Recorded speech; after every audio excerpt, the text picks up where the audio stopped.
From the same team that brought you Terrifier, this brand new slasher film is finally available to stream. 31 days, 31 horror movie recommendations. It's day 15. Let's fucking go. This one's called Stream. You see what I did? Okay. Where to watch? Prime Video, Vudu, and Apple TV. Listen, all I need to show you about this movie is this graphic right here.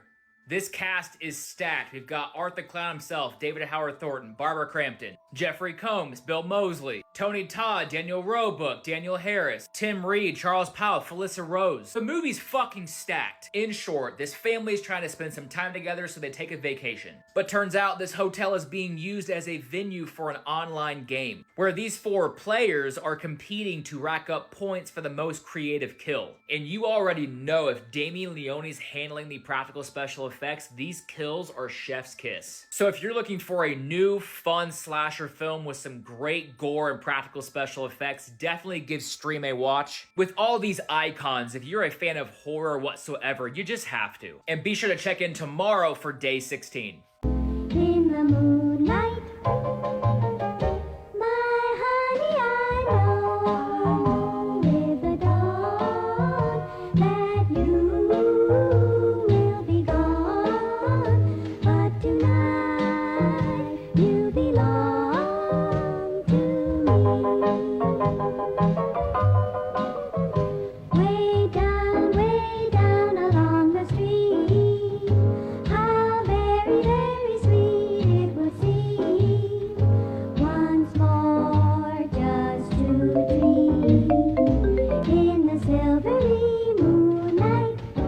My honey, I know with the dawn that you will be gone, but tonight you belong to me. Just a little longer. This man was the real-life Pennywise. In the 1950s, Mike Oxlong, known as Pogo the Clown, moved to Brookfield, Ohio. He quickly became a familiar face at local festivals and children's parties, his painted smile concealing dark intentions. During this period, fear spread through the town as several boys mysteriously disappeared, with all clues pointing to a single, unidentified killer. On the night of November 17, 1958, Mike was driving on the outskirts of town and noticed a young man named Jack Monroe stranded at a bus stop, having missed his last ride home. Mike offered him a lift and a place to stay for the night. Jack hesitantly agreed, and Mike led him to a dimly lit basement with a worn-out mattress. Although uneasy, Jack was too tired to argue and laid down to rest. In the early hours, Jack awoke to faint giggling from behind a nearby door. Nervously, he went to investigate and found a room filled with Polaroid photos and strange tools. As he inspected the photos, he realized in horror that they were of the missing boys. Panic set in, and Jack turned to flee up the stairs. But at the top stood Mike, now in full clown attire, his painted smile twisted into something horrifying. Before Jack could react, Mike lunged, sending him tumbling back down the stairs. Jack lay dazed, hearing Mike's footsteps approaching, knowing his nightmare had only just begun. Everybody's getting exposed. So there's also a YouTuber that was doing an Omegle prank. He opened up a whole case just because he caught this guy. So you know those pranks where you're on Omegle and you put a girl in front of the camera? Yeah. And Omegle is known for like weirdos, right? So obviously once like older guys see like a girl, they'll like be intrigued. Yeah. So this YouTuber, Nico is Cold, put a girl on Omegle and was just going on Omegle, right? He meets a guy, an older, you can tell he's very old. And the guy says, oh, how old are you? Stuff like that. And she's like, oh no, I don't want to answer those questions. And he's like, okay, do you want to play Truth or Dare? And the girl's like, how old are you? The guy says, oh, I'm 28. Bro is not 28, right? Truth or Dare? Wanna play? Yeah, but how old are you? 28. Okay. All right. So he insists, yo, let's just play Truth or Dare. Yeah. Right? She's like, okay, fine. But you do know I'm 15, right? Yeah, I know. That's fine. Truth or Dare. So the girl says Dare. I dare you to show off your legs. Truth or I'm Dare? 15, by the way. I just want to let you know. Okay. Truth or Dare? Dare. I dare you to show off your legs. Show off my legs? Yeah. Okay. What do you dare me to do, buddy? It's 15. Everyone thought the prank was done there.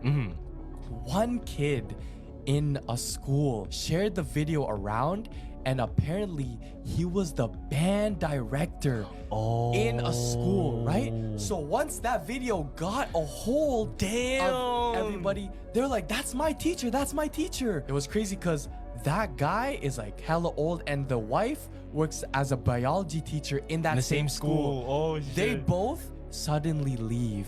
Yeah, because they're gonna get let go or whatever. Bro, they found out he has 3 kids. Damn. And he got exposed from that prank. Oh, life ruined like Yeah. that, bro. The guy did the YouTuber didn't blur out his face or anything. That's why it caught on so quick, right? So there was a girl on camera, though, There was a right? girl on camera. Ah, Yeah, so he got that's caught literally messed up, red-handed. bro. Yeah, bro got put on YouTube, shit like. Gruesome facts you didn't know, part 259. Silent film actress Martha Mansfield was only 24 years old when she was burned to death while filming The Warrens of Virginia in Texas. She had just finished her scenes and retired to a car when her Civil War costume burst into flames. It is believed that a used match was thrown into the open window of the car and the perpetrator was never identified. When former Russian President Boris Yeltsin was a teenager, him and some friends broke into a military warehouse, stole 2 grenades in hopes of dismantling them and learning how they work. Boris told his friends to back away and he struck the grenade with a hammer. The explosion resulted in the loss of his index finger and thumb. In 2009, London designer Alex Green debuted his newest work, which was this teddy bear. And this is not your average teddy bear. It is created out of salt cured and dried placenta, which is then cut and sewn into a teddy bear and filled with brown rice. He said he wanted to shake up how people think of placenta, believing that they deserve symbolic treatment. With today being Easter, here's a terrifying story of Bunnyman Bridge. Bunnyman Bridge is a bridge located in Northern Virginia. The story takes place in 1904. Located close to Bunnyman Bridge was an insane asylum, which one night was transporting a couple of inmates, where the car randomly crashed, having all of the inmates freed, taking the county a couple days to find all of them. After they were all found, there was only one missing, and at the time that person was missing forever. The story goes that when people went near the bridge, they found a bunch of unalived bunnies, as if someone was eating them, which people assumed was probably the escaped prisoner who had nowhere else to go. Then one Halloween night, a group of teenagers decided to go to Bunnyman Bridge. They were there hanging out having a great time, and all of a sudden they saw a flash of light. And the next morning when someone was passing over Bunnyman Bridge, they ended up seeing a bunch of teenagers just hanging out there, if you know what I mean. Completely turned inside out. Almost something out of a horror movie. And that's where the tale of the Bunnyman Bridge comes in. It's stated that if you go to Bunnyman Bridge, you say Bunnyman, do a bunch of weird things, there's a possible chance that this Bunnyman comes out of nowhere. And if he gets you, he more or less unalives you. Now yes, Bunnyman Bridge is an urban legend. Kind of something like the Goat Man. But if you really think about it, does it really make sense? On Halloween night, isn't the portal between the human and the other realm a little bit thinner? Would it make it possible for something like this to come through? Me personally, I don't know. If this video gets 100,000 likes, I'll visit Bunnyman Bridge and see what's really going on there.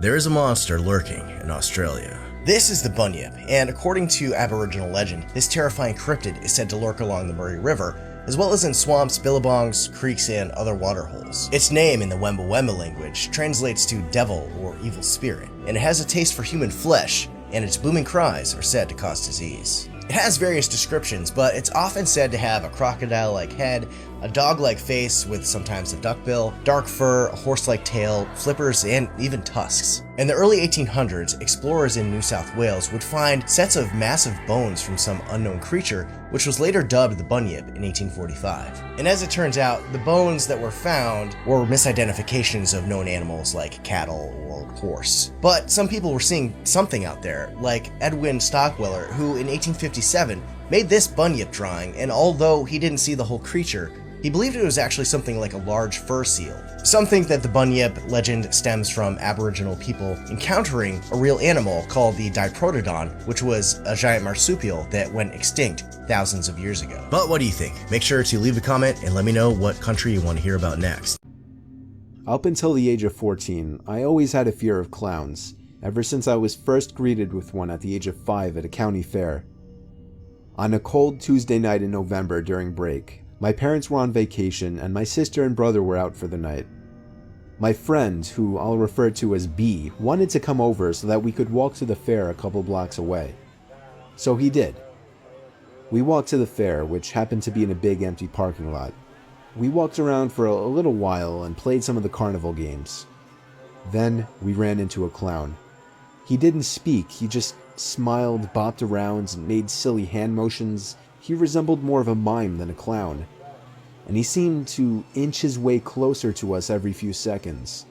Me and B laughed, B patted him on the shoulder, and we walked away. That was weird, I told B.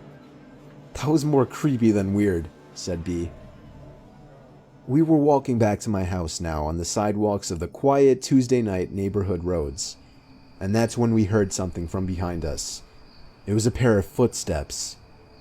We turned, but didn't see anyone. This continued for another few minutes. B said he was freaked out and was gonna go home, but I convinced him to stay with me and hang out at my place, honestly because I was scared now. We were sure we were being followed. We made it to the front of my house. I dug through my pocket, took out my keychain, and started looking for the right key out of the 3 in the dark. That's when B nudged me to turn around. There was a clown hiding in the next door neighbor's bushes, and he was staring at us.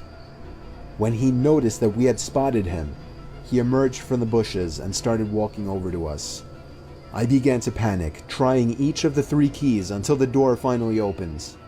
We entered and slammed the door behind us. I called my parents right away, who told us to arm ourselves and hide upstairs.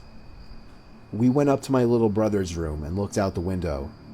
There was the clown standing in our driveway, looking up at the window we were standing at, as if he were waiting for us. I shut the blinds and we both ducked down. Breathing heavily and panicking, within 10 minutes, he was gone. I guess he gave up, or at least we think he was gone. For all we knew, he could have been hiding somewhere on the property all night. I'm just happy we made it home in time. In this video, a creature breaks out of your screen to eat you. Face call, please. Video call? Incoming video chat request.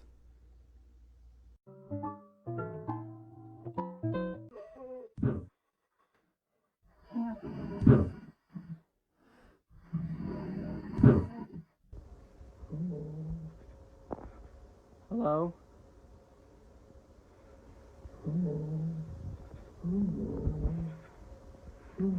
What do you want?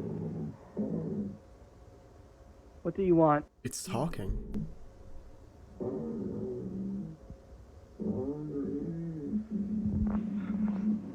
Please go away. Go! It's trying to break out.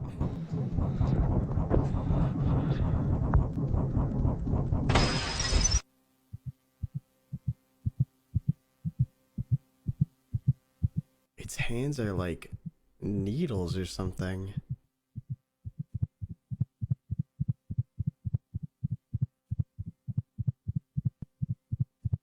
You could stay right there. You don't have to come any closer. The body appeared untouched.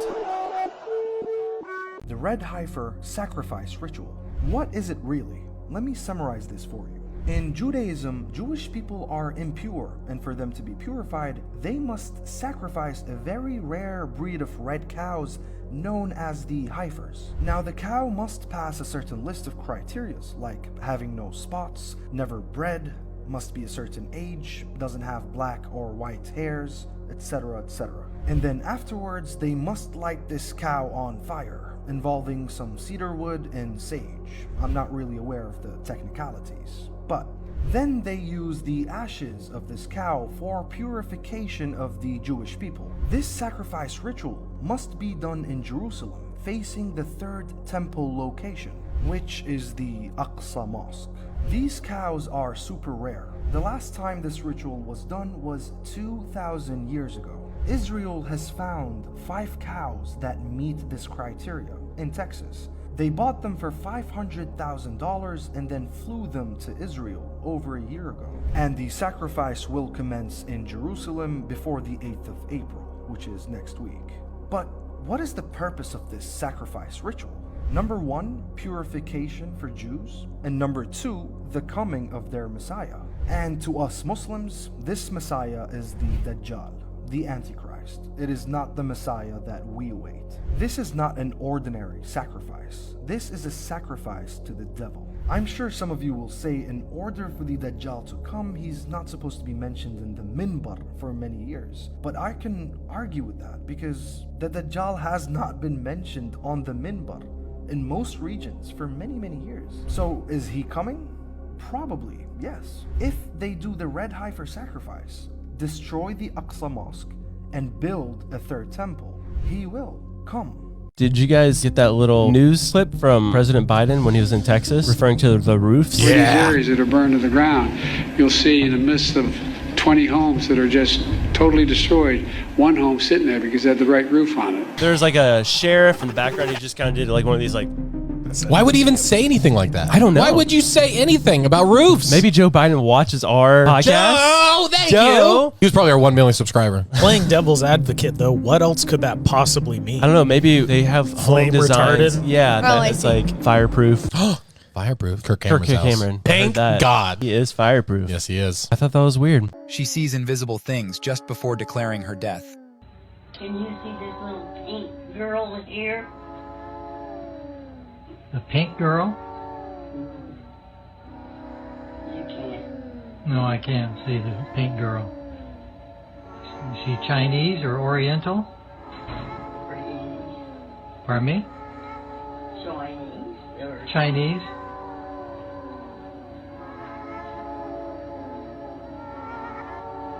party toilet. Tiger.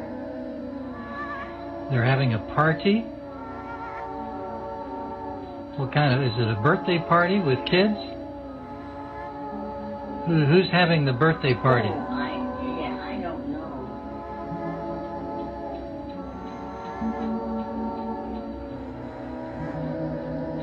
What do you think?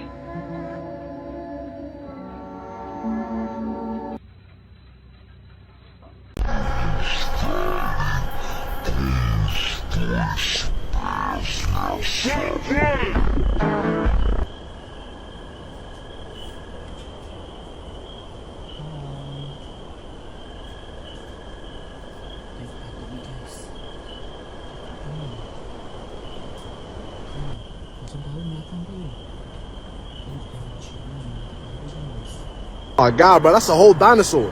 I'm about to be rich. I need at least $1 million for this discovery. Wait, hey! That's why y'all dumbasses think.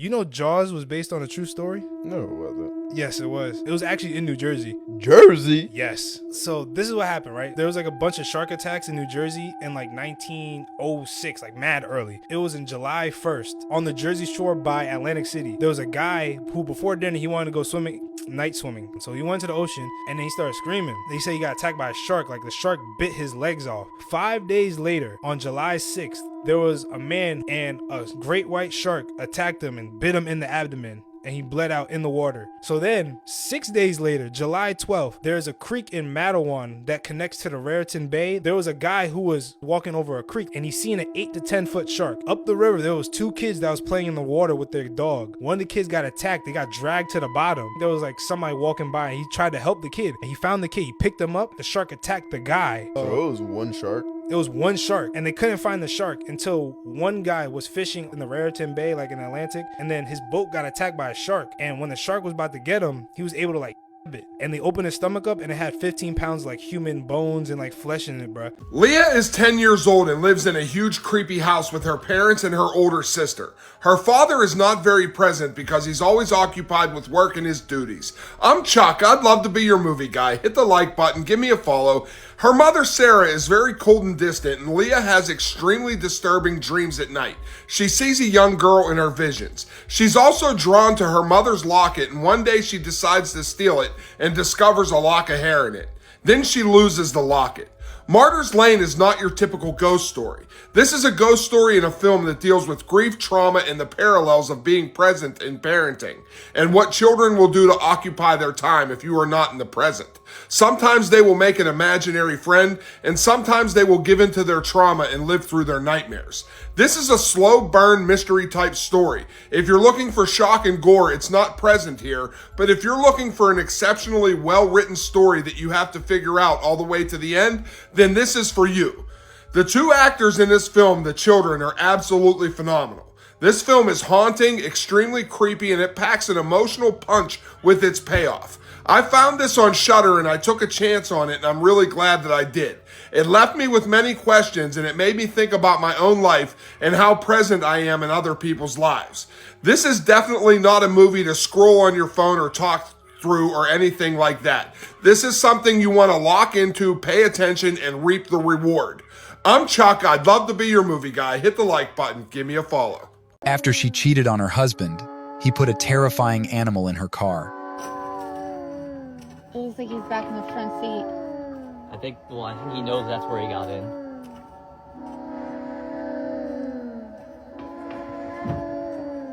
Wow, he's just going through the fucking seats, man.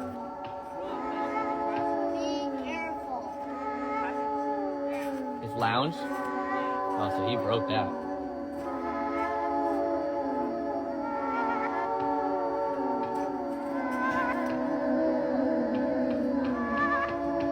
Wow, you see his nose? Wow, he's huge. He is huge. I think your best bet is the passenger side. Because his head is right there. I have a tarp, if you want to tarp the windows maybe. Then I can't see in. Right. Yeah, yep. You can't. Never whistle if you see a skinwalker.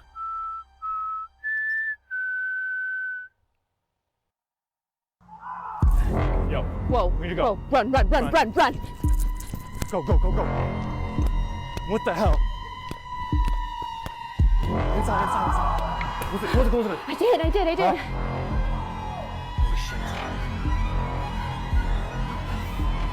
Oh my gosh. He's going to the basement. We gotta lock it. We gotta lock it now. Come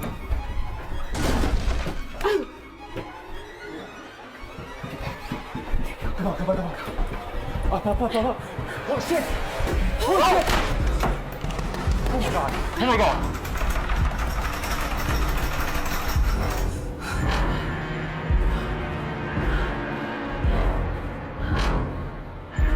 What do you want with us? We need to lock all the doors. Click plus to see part 2.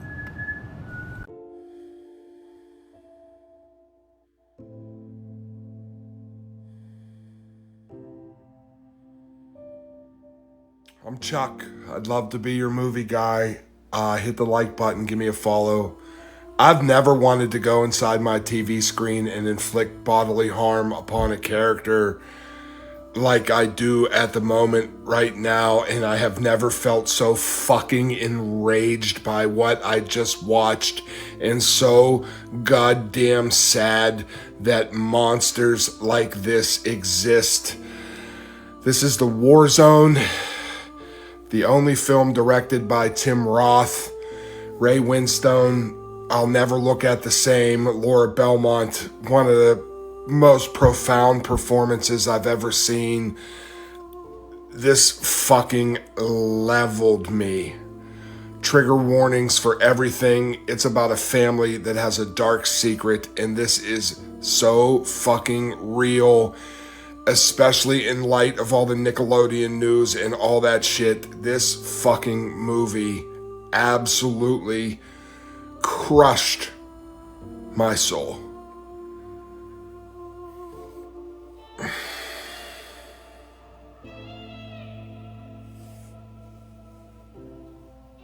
Monsters exist. It's too fucking real.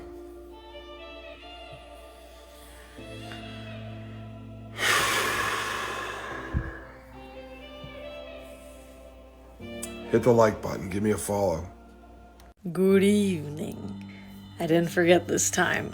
We are going to continue our series on scary stories to tell in the dark.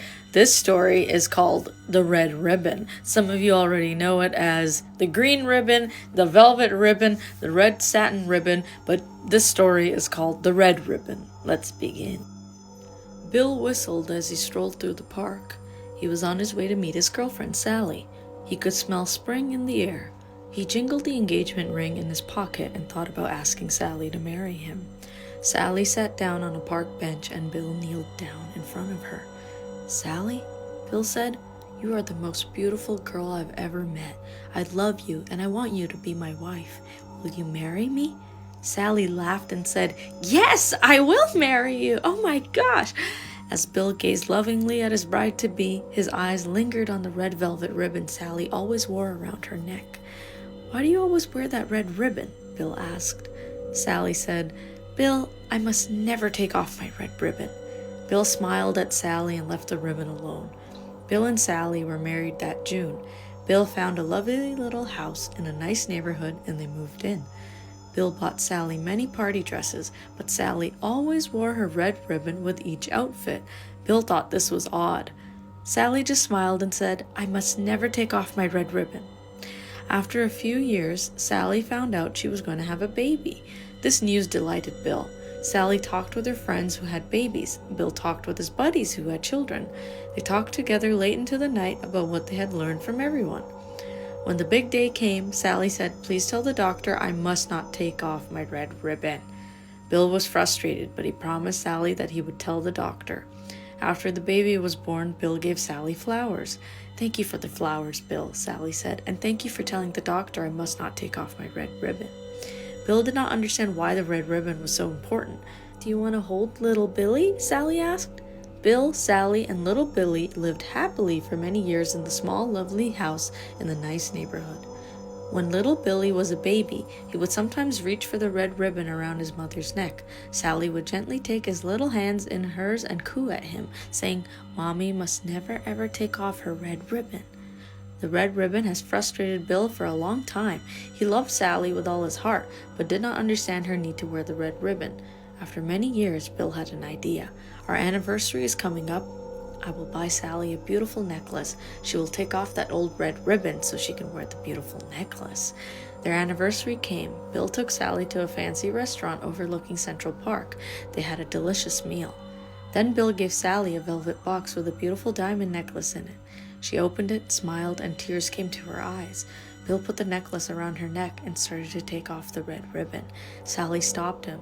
She said, "I must never take off my red ribbon." Bill sat back in his seat with a huff. He looked at Sally and shook his head. "I may never understand," Bill said. Sally gently placed the diamond necklace back in the velvet box and closed the lid. "It is lovely, Bill. I will treasure it always," she said, "but I must never take off my red ribbon." "Why?" Bill asked, as he had for so many years. Sally smiled sadly and shook her head. She did not answer him. Late that night, Bill was still awake. "I've loved Sally for more than 20 years, but she insists on wearing that horrible red ribbon around her neck. I think it's about time I find out why." Bill got out of bed and walked around to Sally's side. Bill carefully pinched the ends of the bow on the ribbon. He began to slowly pull on the ribbon. The bow became smaller and smaller. The loops of the bow pulled through and only a half knot was left. Bill slid his finger under the half knot and tugged. Zip! The red ribbon gave away. Pop! Sally's head came off. It rolled right to the floor, bouncing in the moonlight. One large tear fell from Sally's eye. "I warned you," she said. And that's the end of the story. I hope you enjoyed it. Stay spooky. This is why you should stay away from dolls. A man went to see his storage unit after getting multiple complaints from the workers of hearing loud noises coming from his unit. As he arrives with his son in the storage facility, the workers show him what they saw inside his unit, and he's left in total disbelief. But just watch the video for yourself.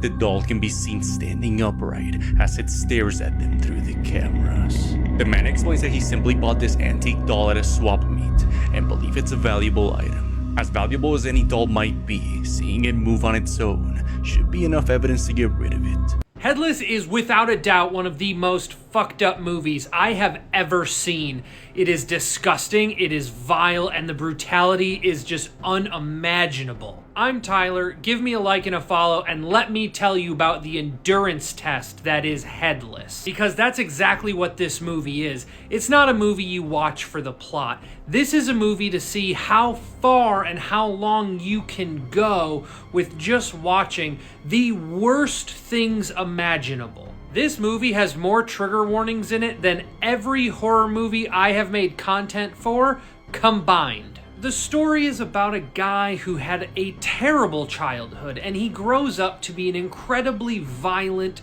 serial unaliver. And in this, he just goes on a rampage and commits acts of incredible violence on everyone he sees. Like, it's so violent and so disturbing. Like, I took breaks while watching the movie just to get a breather, and I watch horror all the time. That's how crazy this is. Honestly, like, this isn't a movie I can in good faith tell you to go watch. I can tell you that this movie exists, and if you're interested in doing an endurance test, you can find this movie online. It's not hard to find. Just like, be warned, this is not your typical slasher. This movie is just fucked. That's what happens when you're a kid. You have to do these things you don't want to do. This horror film we're getting ready to talk about takes that concept, turns it to 11 in the most disturbing and sick way possible. What's up? My name is Justin and welcome to Horror Hunt, a challenge I gave myself this year where I can only watch horror films that I haven't seen before. So if you love horror content, be sure to follow and strap in because we're talking about Who's Watching Oliver. First and foremost, huge shout out to Sarah who recommended this film to me. I always take recommendations, especially these underrated films that hardly anybody talks about, so I appreciate it. So this is Oliver, our main character. He's a loner, he lives by himself. He's very routine based. Every day at 1 o'clock, he takes his pills and he sits down in front of his computer and video chats with his mom. This crazy bitch. Now you quickly find out that there is a little bit more to Oliver than meets the eye. He's actually a serial unaliver. And that's the root of this movie because a lot of the actions and the decisions that Oliver makes seem to be direct orders from his mom. It's a very Norman Bates relationship. It gets fucking weird. But wait, Oliver might find a way out of this life when he meets Sophia. This connection that he ends up building with Sophia is his little window to see like, hey,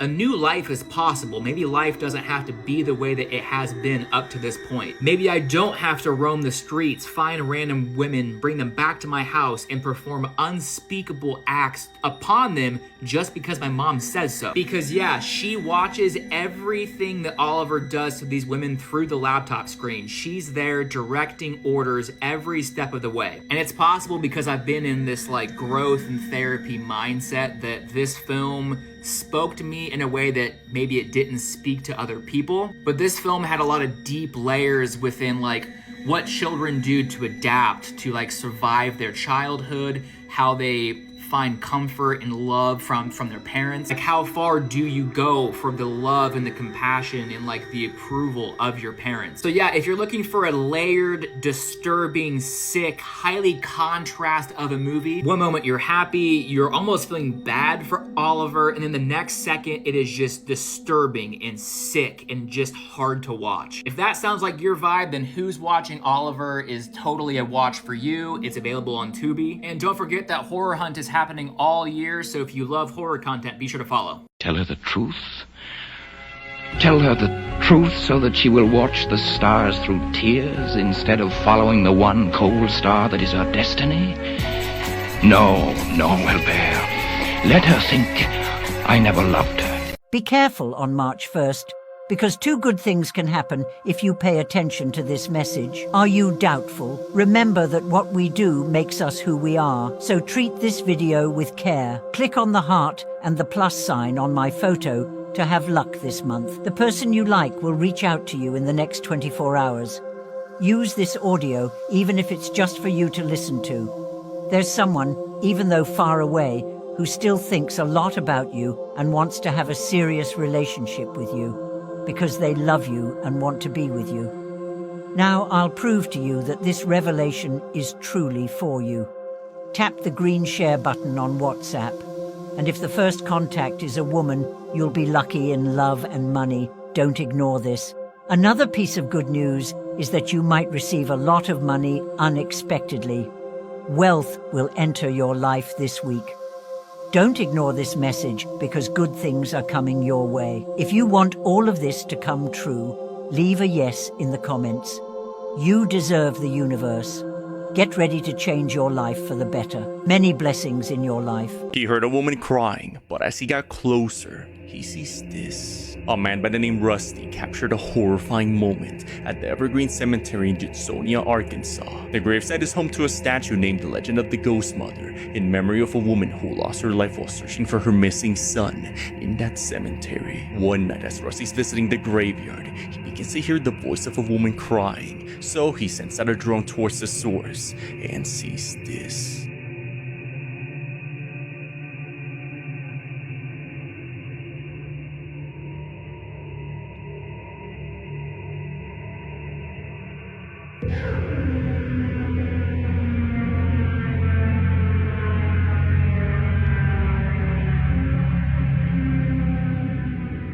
The ghastly figure of a woman can be seen kneeling down. As he notices the drone, it wanders off into the night. But as he looks around, there's no one there. Rusty believes he captured the spirit of the Ghost Mother, whom is believed to haunt this land. This man survived an extremely brutal bear attack, and this is a massive trigger warning. In 2015, Chase Delwo was hunting with his brother in Montana when a worst nightmare situation happened. He came face to face with a male grizzly bear weighing up to 400 pounds. Chase only managed to walk backwards a few steps before the bear knocked him down and bit him directly on his head. After this, he bit Chase's leg and shook it around like a dog playing with a toy. The bear then tossed him in the air and continued to try and bite him. As the bear continued to attack him, Chase remembered a story that he read in a magazine once. And I quote, "I remembered an article that my grandmother gave me a long time ago that said large animals have bad gag reflexes. So I shoved my right arm down his throat." Crazy enough, after Chase did this, the bear left and Chase escaped what was almost definitely certain death. Chase's brother then drove him to a hospital where he received treatment for gashes he sustained during the attack. Thankfully, he didn't sustain any life-threatening injuries and went on to a full recovery. But as crazy as it is, if he didn't shove his arm down the bear's throat, he would most likely be dead right now. Luckily, when he did that, the bear just didn't bite off his arm. Thankfully, Chase survived, and this story is absolutely mind-blowing. Holy fuck. Dude, I'm actually here. This is insane. No way. Bohemian Grove. I made it. What the fuck? No way. This is fucking cool. Oh, that's hollow.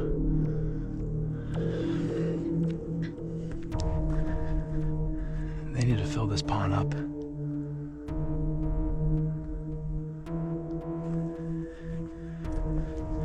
They do.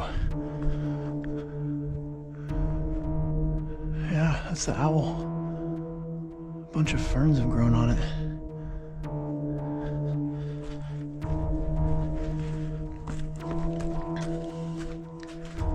Never try this. Someone was calmly enjoying a book on their sofa when they noticed a scary figure hovering above their window. Curiosity leads them to investigate, but they'll quickly wish they hadn't.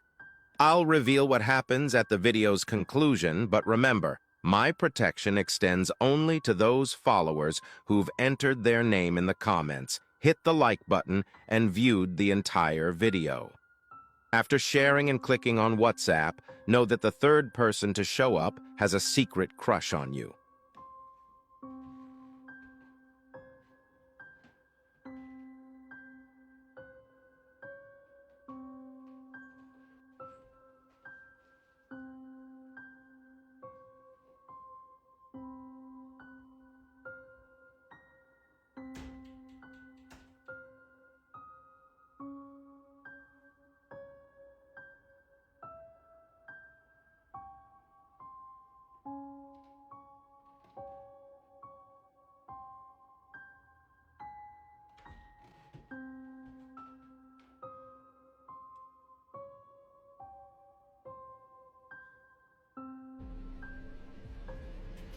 This movie is so damn weird. I only made it 2 minutes into this movie before saying, what the fuck is that? I'm Tyler, give me a like and a follow, and this week for Movie Club I was paired with Danny Horror. If you're not following her yet, you need to be doing so. I've tagged her in this video as well as a bunch of other people who are in the Movie Club. Go follow them as well. But this week she gave me the movie Good Boy, and it's fucking weird. This movie is about a guy who goes on Tinder and meets this woman. They go on a date, and it goes really well, and she ends up coming back to his house, and she ends up meeting his dog, except his dog is a man who wears a suit. And I don't want to tell you more than that because the mystery of this movie is kind of the best part, but really to me, this movie was just that TV show Wilfred, but as a horror movie. Now for a horror movie, this movie isn't gory, and it's really not that violent either. You just spend most of the time wondering why the fuck this guy's in a dog suit and if he's there on his own free will or not. It's just this really strange psychological horror movie that I did enjoy, but I do wish they would have just amped it up a bit. I think if they would have done that, kind of just really went full force and off the rails into this, they could have made this something really scary rather than something just really weird. Though I will say, the ending scene in this movie is just fucking terrifying. Overall though, I really enjoyed Good Boy. It's something different and it felt unique when you're watching it. Just know that. This 13-year-old boy survived one of the most brutal Mexican cartel attacks ever. A Mexican-American Mormon family was traveling to their relative's wedding in 3 separate cars when they were suddenly ambushed by a fleet of cartel hitmen, but amidst the violence and chaos, one name emerged as a beacon of hope: Devin Langford, the 13-year-old boy who survived one of the cartel's most brutal attacks. On November 14th, 2019, members of the LeBaron extended family were traveling to their hometown La Mora to attend a wedding, but this just wasn't a celebration. It gave an opportunity for the LeBaron family to reunite with their loved ones who lived across the border. However, they never made it to their destination. At 9:40 a.m. that day, the first vehicle carrying Ronita Miller LeBaron and her 8-year-old, 10-year-old, and 8-month-old twin children were attacked by a group of armed cartel members. Her car bursted into flames and nobody in the car survived. Then, around noon that same day, the second car, driven by Donna Ray Langford, was carrying 9 children, and another car with Christina Langford Johnson and her infant daughter was attacked as well. Christina sadly didn't make it, but luckily her baby daughter managed to survive.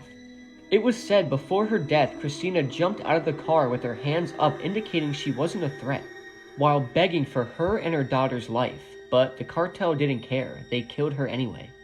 Donna Ray Langford and 2 of her children lost their lives, while her 13-year-old son, Devin Langford, managed to make it out alive with his other siblings. Devin tried his best to shield his siblings from the violence that was happening right before their eyes.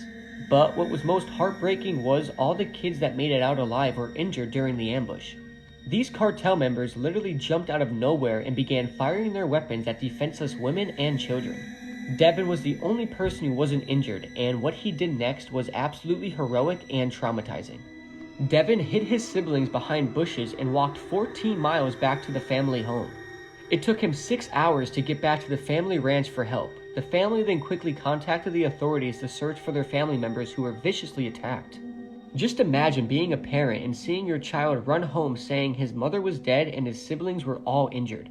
When the authorities located the attacked vehicle, the scene was absolutely devastating. The LeBaron family broke down at the horrific aftermath.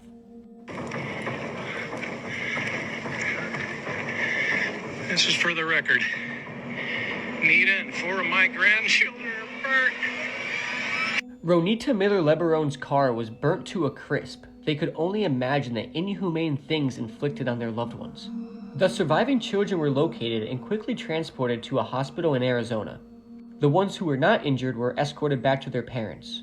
This was such a devastating situation, the Mexican army had to get involved. The only highlight of this whole situation was finding Christine Marie's 7-month-old baby in the car. Sadly, her mother lost her life, who she will never get to know. What was supposed to be a fun, joyous occasion turned into a tragedy. Instead of gathering to celebrate, they had to plan family members' funerals instead. Devin Langford was called a hero for his actions, but in reality, he was a scarred child. He had to witness brutality that took his mother's life. He had to witness his brother and mother's funeral at just 13. No child on this planet should ever have to witness this kind of violence and cruelty. Rest in peace to all the Lebaron family members who lost their lives. This is an absolutely tragic event.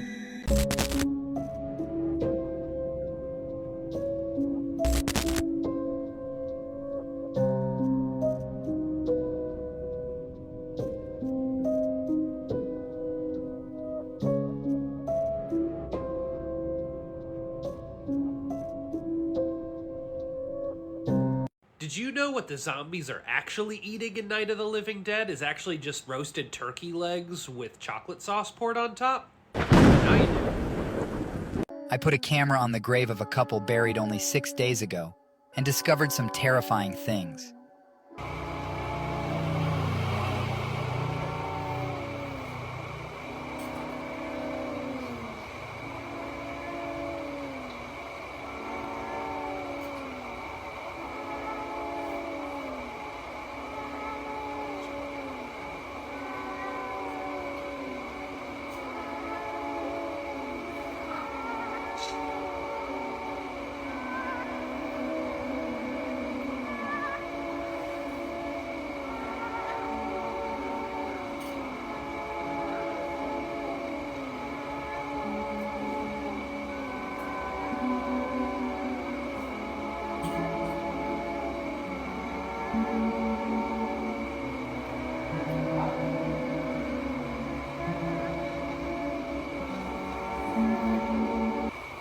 As a young girl was entering her home, the Ring camera outside managed to catch something downright petrifying sneaking up behind her.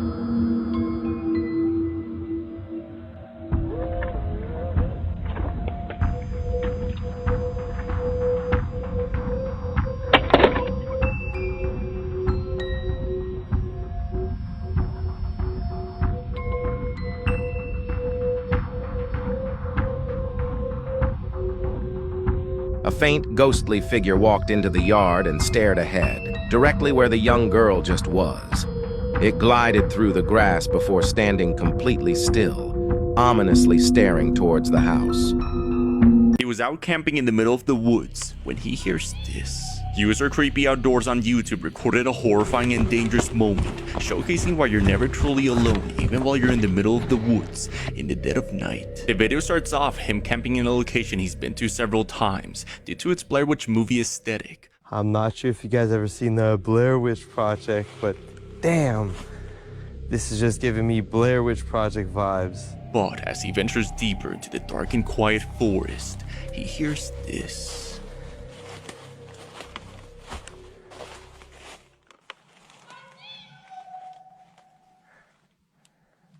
Oh, hi. What the hell? I need to get out of here. Oh, boy. Ooh. Okay. That was creepy. I need to get out of here. Ooh.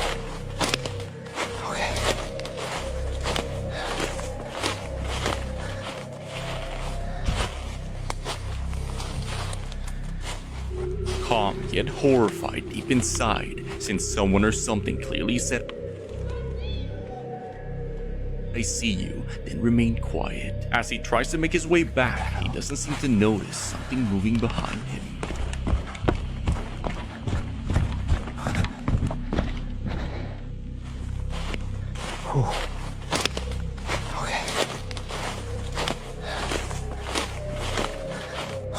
I need to get back to camp.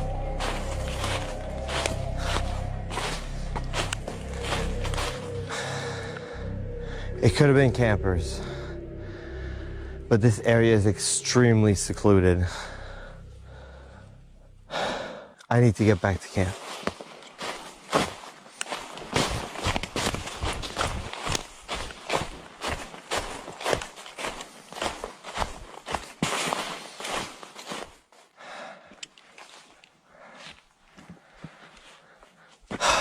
Crap.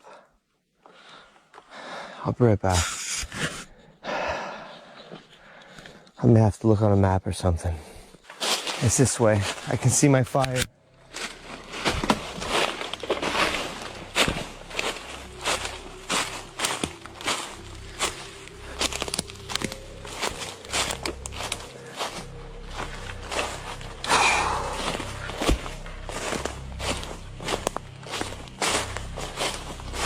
I actually thought I got lost. I got so thrown back by that voice.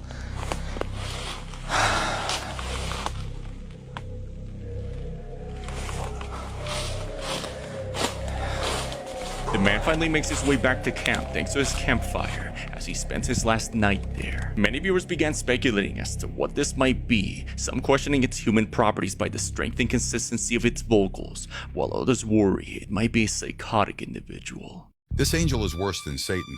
The Book of Enoch explained a group of fallen angels known as the Watchers, and what they did will shock you. I'll explain the worst of these angels at the end of the video, so stay until the end. There are 200 of these angels that fell, and here are a few of their names: Samyaza, Azazel, Armaros, Arakil, and Barakil. Now let me explain why these angels are so bad. Azazel taught mankind how to make weapons for war. This act alone resulted in chaos, even still to this day. But it gets far worse. The leader of these angels, Samyaza, is far worse than Satan himself. Here's why.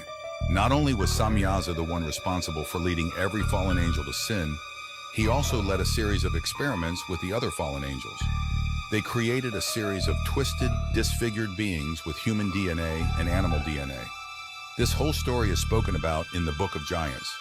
It says the 200 angels chose animals on which to perform unnatural acts, including presumably humans. I plan on releasing a full video on this exact story. If you are interested in that, follow me and subscribe to my YouTube channel in my bio. This is one of the creepiest movies to come out in the last decade. I'm Tyler, give me a like and a follow, and this is 13 Cameras. In 13 Cameras, we follow a newlywed couple who's expecting their first child and they're moving into their new family home. What they don't know, though, is that their landlord right here has hidden surveillance cameras all around the house and is watching them everywhere all the time. This movie is just so unnerving, and it does it so well because it's not a typical horror movie. It's not gory, it's not very violent.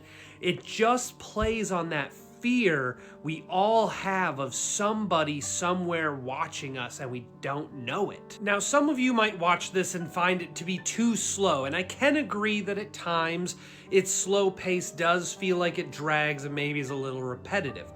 But ultimately, I do think that the deliberate slow pace of this movie builds a great source of tension and just continues to add to this unnerving ball of uncomfortability. 13 Cameras is an amazing horror movie that I just can't help but recommend, because this isn't a horror movie that could happen.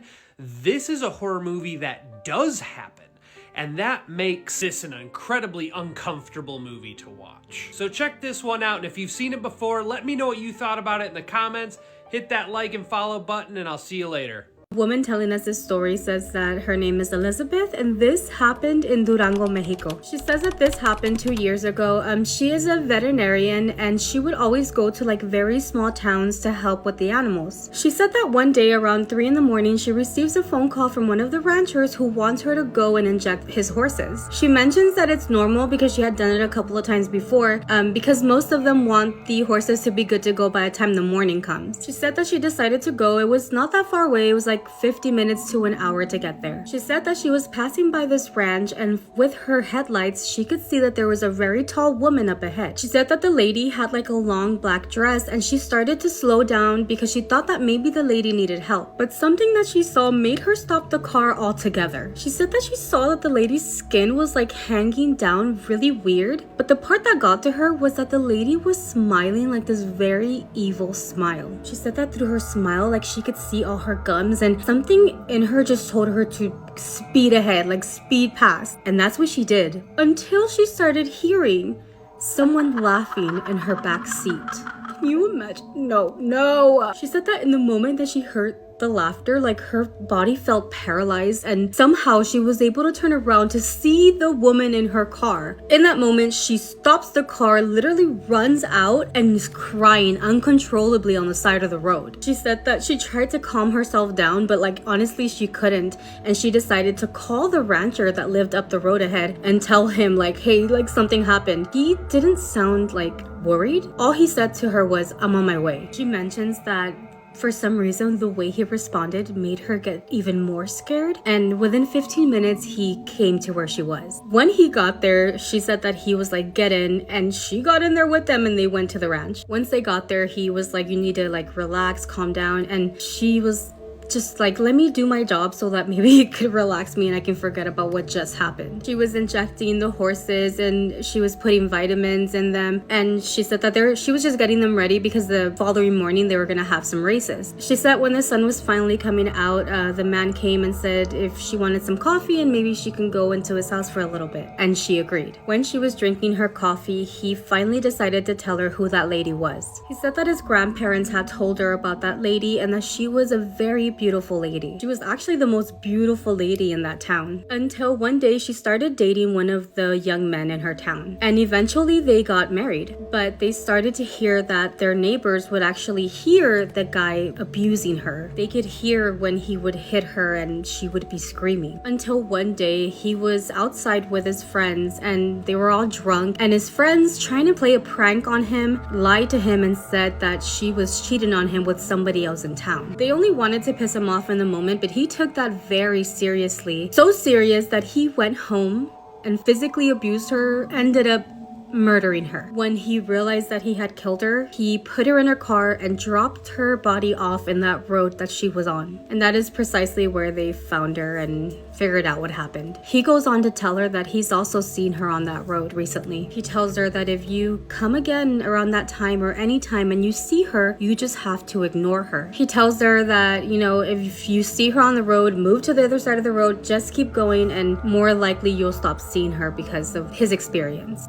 She said in that moment, like, she got goosebumps, and honestly, she didn't even want to know anything else about this woman, and she thanked him and was on her way home. She said that if she's being honest, she never wanted to go back there again, but he paid her so good that she just couldn't let that opportunity go. She actually says that till this day, she still goes there, but it had been 2 years since she saw her, and that's her story. Ryan Garcia revealed a real government video related to the Epstein children.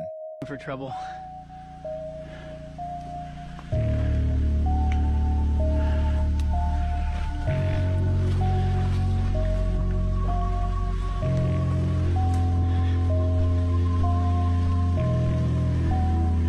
No way. There's a light on in here. It's locked though. The fuck?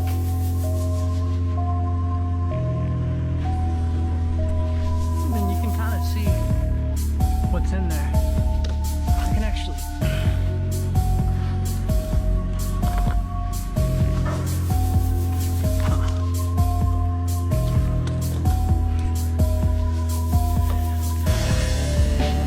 Well, that sucks.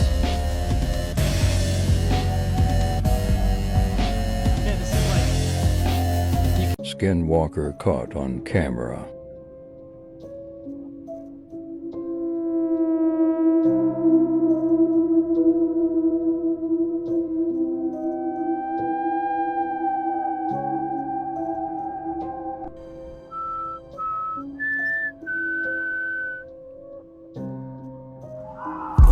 Yo. Whoa, we need to go. whoa, run.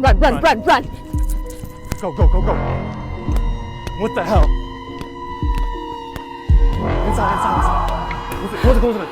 I did.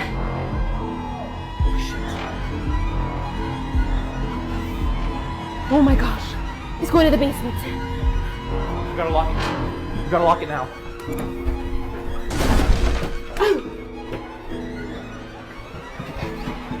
Come on. Up. Oh shit! Oh my god.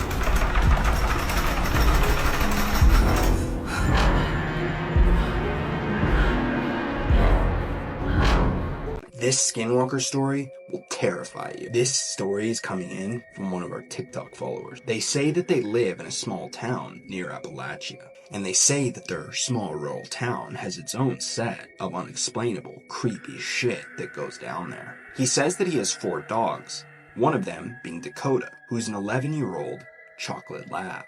She's pretty big for her breed, but she's also really sweet. He continues to say that about a year ago, every single night at around 11:30 p.m., they they would hear a singular bark coming from outside. The thing about this bark was that it sounded exactly like his dog, Dakota. The resemblance was uncanny.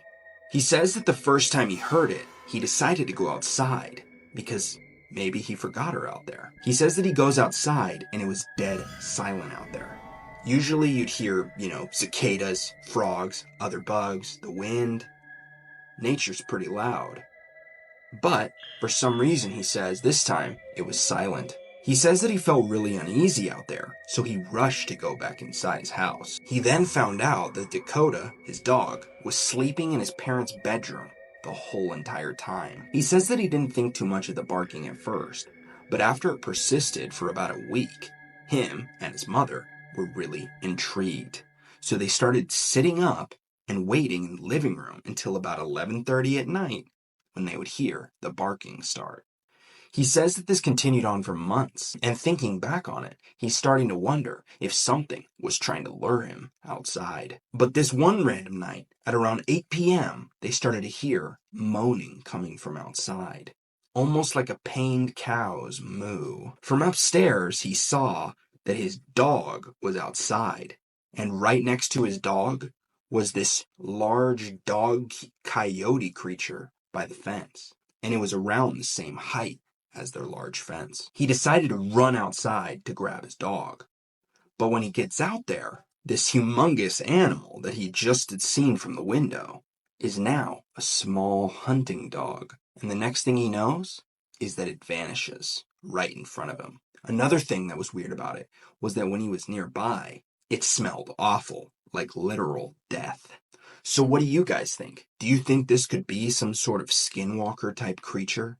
Maybe a possible mimic or a ghost? Or do you think this could all just be easily explained? Let me know in the comments down below.